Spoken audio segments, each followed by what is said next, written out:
Kesari news channel. और आज general secretary यहाँ की एक कमेटी है मास्टर महेंद्र सिंह। मुंगसपुर का चुनाव से पहले हाल जानने के लिए क्या मुंगसपुर की समस्याएं हैं और दिल्ली देहात कितना सरकारों के दावे हैं और कितने यहाँ पे समस्याएं हैं और कहाँ तक यहाँ के नागरिक संतुष्ट हैं, एक छोटी सी पड़ताल के लिए कुछ जानकारी लेने के लिए हम आज पहुँचे हैं। नमस्कार जी। नमस्कार जी। ये जो आपने फाइल उठा रखी है इस आयु में जी, ये फाइल तो काफ़ी मोटी है आपकी। हाँ जी। तो क्या समस्या है आपकी, क्या ऐसा है, दर्द है? सबसे पहले तो आपका मुंगेशपुर गांव में स्वागत, आप धन्यवाद आप आए जी। क्या और समस्या है अपनी? हमारी समस्या ये पिछले 11 साल से चल रही है जब से आपकी सरकार आई है। जी। इससे पहले जो भाई सुरेंद्र जी थे उन्होंने जो काम कराए थे उसके बाद कोई विकास का काम कार्य गांव में नहीं हुआ है। क्या काम करा दिया सुरेंद्र जी ने? जो सुरेंद्र जी ने 6 तो चौपाल बनवाई, 6 चौपाल, 6 चौपाल जी। और डॉक्टर साहब सिंह वर्मा जी ने कम्युनिटी सेंटर बनवाया था प्रत्येक गांव में दिल्ली में दिया, प्रत्येक गांव में जी। और हमारा 1987 में लाल डोरा बढ़ा था, एक्सटेंडेड लाल डोरा जी। वो पूरा चारों तरफ आरसीसी का पक्का करा के लाइट का इंतजाम सुरेंद्र कुमार जी उनकी जी। और जो रोड थे जहाँ तक वो बन पाए उन्होंने बनाए, जो अधूरे रह गए आज भी 87 के लाल डोरा पर रहने के बाद 12 गलियां आज भी कच्ची हैं जिन पर आना जाना दुर्भर हो रहा है। तो एक और गलियों की समस्या है नहीं, एक सेकंड जी। 4 गलियां ऐसी हैं जो पिछले साल 16 मई को उद्घाटन हुआ था जी। नालियां बना दी, अब आके 2 महीने से ये रोड़ी कुटी है ईंटों की, आरसीसी अभी नहीं डली, जबकि पास में एक वाटिका है अरविंद वाटिका, उसमें शादी समारोह होते हैं। हमने पता है गांव वालों ने वहाँ बड़े बुजुर्ग महिलाएं कैसे आती जाती, मतलब आने जाने का रास्ता ही नहीं है। जो इन सेट में जो तस्वीरें हम दिखा रहे हैं, हाँ जी, गलियां उखड़ी पड़ी हैं या खरपतवार जी है, जी, तो ये इस जाने का रास्ता है ही नहीं है। हमने फ्लड डिपार्टमेंट को लिख लिया जी, हमने एलजी साहब को लिख लिया, हमने केजरीवाल सीएम थे जब उनके नाम लिखा, हम पहुंचे भी वहाँ, सारे काम कर लिए। एलजी साहब से मिले? हाँ जी, मिले। और उपकार साहब के तो पास हम डेपुटेशन लेके मैं 5 बार गया हूँ, गांव में बुलाए, रिक्वेस्ट करी, लेकिन आज तक उन्होंने हमारे गांव का कोई कार्य नहीं किया। तो ये जो इसका टेंडर किसने किया होगा, उसके संबंधित अधिकारी का क्या कहना है? वो टेंडर तो फ्लड डिपार्टमेंट ही करता है जी। और जिसके एक्शन और जेई बैठते हैं रोहनी सेक्टर 15 में जी जी, उनसे भी मैंने संपर्क किया, टेलीफोन नंबर मेरे पास है जी। कल भी मेरी बात हुई थी, कहने जी वो ठेकेदार तो काम नहीं करेगा, भाई और को टेंडर दो, हम कहाँ से जाएं, या ये करो इन रोडियों को उठा ले जाओ। अभी आचार संहिता लग जाएगी मैंने कहा मगर आप तो ग्रेप लग रहा था बांधना, अब आचार संहिता तो हमारी जो बनाए ना भाई। मुझे ग्रेप से याद आया, मेट्रोलॉजी की बड़ी आधुनिक मशीन है यहाँ मुंगेशपुर में जी, और पॉल्यूशन का इंडेक्स भी यहाँ सबसे ज्यादा है, मतलब हैरत अंगेज यहाँ पे पॉल्यूशन है। बिल्कुल है, क्योंकि यहाँ पे एक सब्सिडी जोन लगता है। हाँ जी। आपका फिरोजपुर से जी, तो पॉल्यूशन का बार बार सवाल उठता है। ऐसा है, कैसे ये प्रदूषण का हम बार बार लिख के भी थक लिए।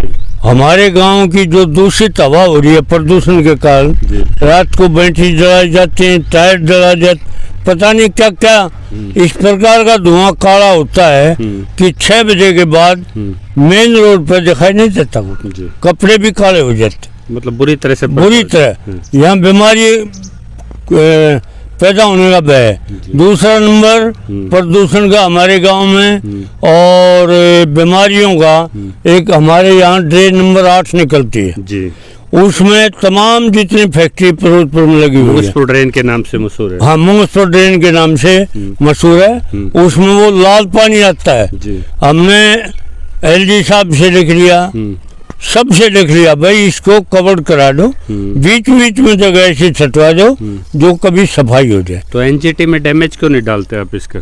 इसका ऐसा है जी, आज आपने बताई है, वो भी डाल देंगे। कंटेम्प्ट से डलेगी आप? हाँ जी, वो भी डाल देंगे। अब तो मैंने बताया प्रदूषण का हमारे मोंगसपुर गांव में मुख्य मुद्दा है। तो जेल जी के पास भी मीटिंग करते हुए दिखाई दिए हैं। हाँ जी, सीएम के पास भी आप मिलते हुए दिखाई दिए हैं। अग्रणी आदमी भी यहाँ पे।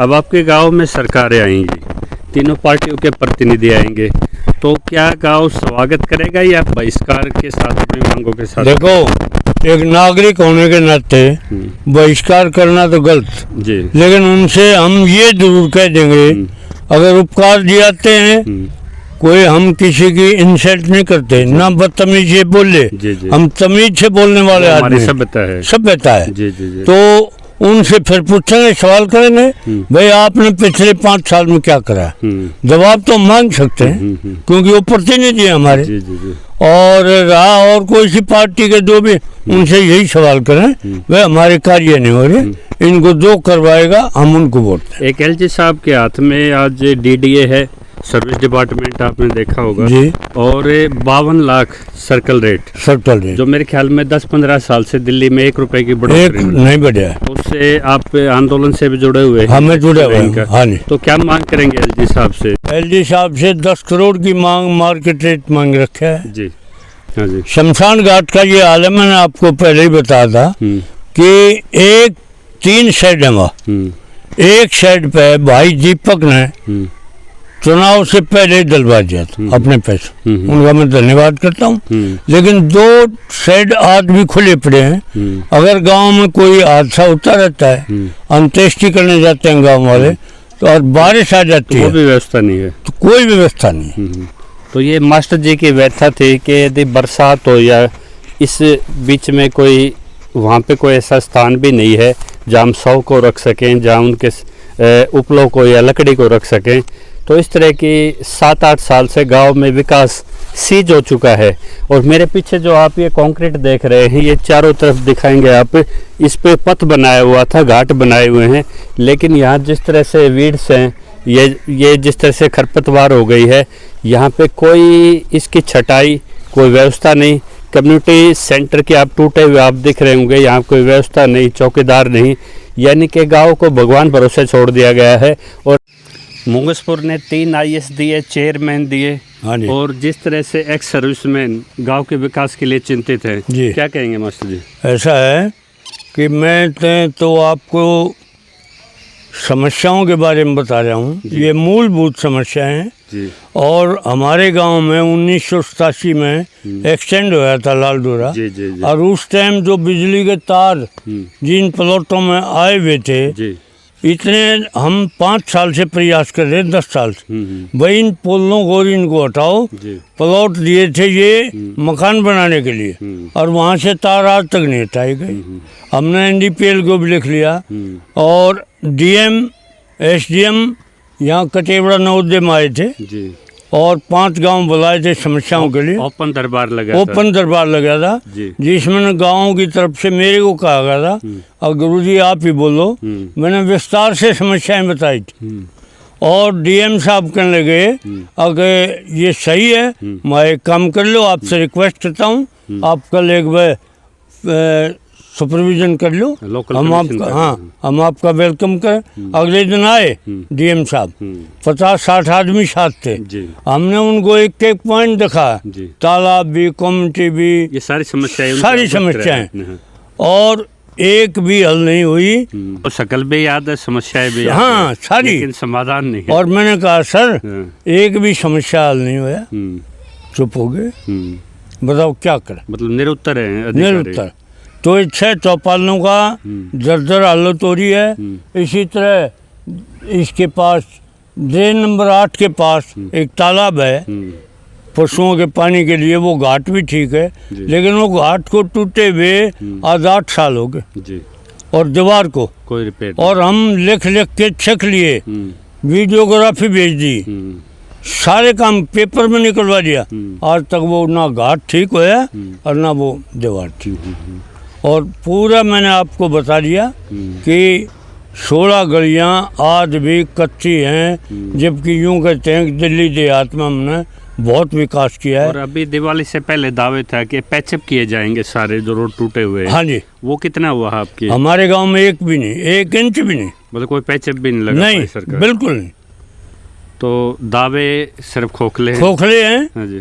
और आपको एक ताज्जुब की बात बता दूं, पिछले साल हमारे गांव में 34 गलियों की बजट आया था। 34 गलियों का? 34 गलियों। कितना बजट था मास्टर जी? वो मुझे ध्यान नहीं है। हाँ। कुल मिला कर ये है कि ये 4 गली छोड़ के और बाकियों का सब यहाँ से और कहीं लगा दिया। हमारा गांव वंचित रह गया। और उसका रिजल्ट ये हुआ है कि 1.5 साल से आज भी ये आपको मैंने देखा है, ये हालत है, चल भी नहीं सकते। आप अर्बन में आते हैं या रूरल में आते हैं? हम अर्बन उसमें, रूरल में। अच्छा, रूरल में। और ग्रीन बेल्ट है हमारा गांव। ग्रीन बेल्ट में? हाँ जी, और चंदी गांव और मुंगेशपुर एन जोन में ही? एन जोन में। अच्छा, ठीक है। और आपसे मैं प्रार्थना करूंगा कि ये आज जो मैंने समस्या बताई हैं गांव की तरफ से आप जरूर पहुंचाएं हर डिपार्टमेंट में। मैं आपका बहुत आभारी रहूंगा। आपका धन्यवाद, नमस्कार। हम तो एक आईना है, आपकी समस्याओं को सभी लोग सुन रहे हैं। ठीक है। अब वो धूल अपने चेहरे पे है या आईने पे है, ये समझने वाले की बात है। और यदि जो नीति निर्माता अगर इस चीज़ को समझ लें तो अभी ये चुनाव क्या चर्चा ही था। देखो ऐसा है, हमारी समिति में 21 आदमी हैं। आज तक कोई भी मेंबर पर्सनल काम लेके किसी के पास नहीं गए। सभी सामूहिक के काम, गांव के विकास के लिए। जी जी जी। और ना हमने आज तक किसी के खिलाफ लिखा है। हमारी समिति के अध्यक्ष हैं हमारे आदरणीय वो ईश्वर सिंह जी, हाँ जी, जो व्यक्ति हैं, सुलझे हुए, नम्रता है हर तरह से। जी जी। और उनका पूरा सहयोग मिलता है, लेकिन वो भी मजबूर हो रहे, काम नहीं होते। ये तो सौभाग्य है, वो इतने बड़े पदों पे सामाजिक आदमी भी रहे हैं। बिल्कुल रहे। और ऐसे सामाजिक आदमियों का गठजोड़। देखो 25 साल प्रधान रह गया हमारे गांव। कभी गांव में झगड़ा नहीं हुआ, कभी पुलिस स्टेशन तक गांव का कोई आदमी नहीं गया। तो कुल मिला के स्कोरिंग में अभी पूर्व विधायक सुरेंद्र ही भारी पड़ते हैं। हाँ जी। उसके बाद किसी विधायक ने ऐसी छाप नहीं छोड़ी, नहीं, किसी पार्षद ने ना, बिल्कुल नहीं छोड़ी। एमपीओ में तो डॉक्टर साहब सिंह वर्मा जी, उनका भूतपूर्व कार्य याद बिल्कुल।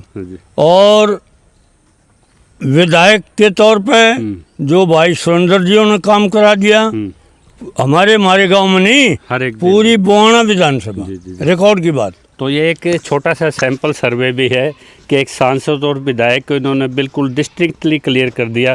जो उन्होंने काम कर दिया, उनके आने वाले पूर्वोत्तर फॉलोवर उन कामों को संभाल भी नहीं पा रहे। एक करबद्ध निवेदन के साथ इन पे जल्दी कुछ सुधार हो, ऐसे उम्मीद करते हैं। एक बार दावों की भरमार फिर से लगेगी। कभी एक हो जाओ, सेफ हो जाओ, कभी दोबारा आएंगे केजरीवाल, हाथ बदलेगा हालात। नारों से क्या गांव की कोई मूलभूत समस्याओं का हल अभी तक ज़मीनी स्तर पे नहीं नज़र आ रहा। हर जगह ये फाइल लेके गए हैं एलजी सीएम से, लेकिन ये 5-7 जवलत समस्याएं यहाँ पे बनी हुई है। एक छोटे से गांव का एक हाल है जो 1852 से अस्तित्व में आया था और इस गांव में 7-8 साल से कोई विकास नहीं है। तो जो भी पॉलिसी मेकर, डिसीजन मेकर, जो भी जिन्होंने ग्रांट यहाँ निकाल रखी है, वो ज़रूर मास्टर जी की अपील पे ध्यान दे और इन छोटे छोटे कामों का संज्ञान ले, तो तभी यहाँ पे एक आपको मत मांगने का अधिकार है। वरना इस तरह की पीड़ा बुजुर्ग के साथ में, ये क्या आशीर्वाद देंगे इस हालत में और किसका समर्थन करेंगे, कुछ समझने वाली बात नहीं है। इस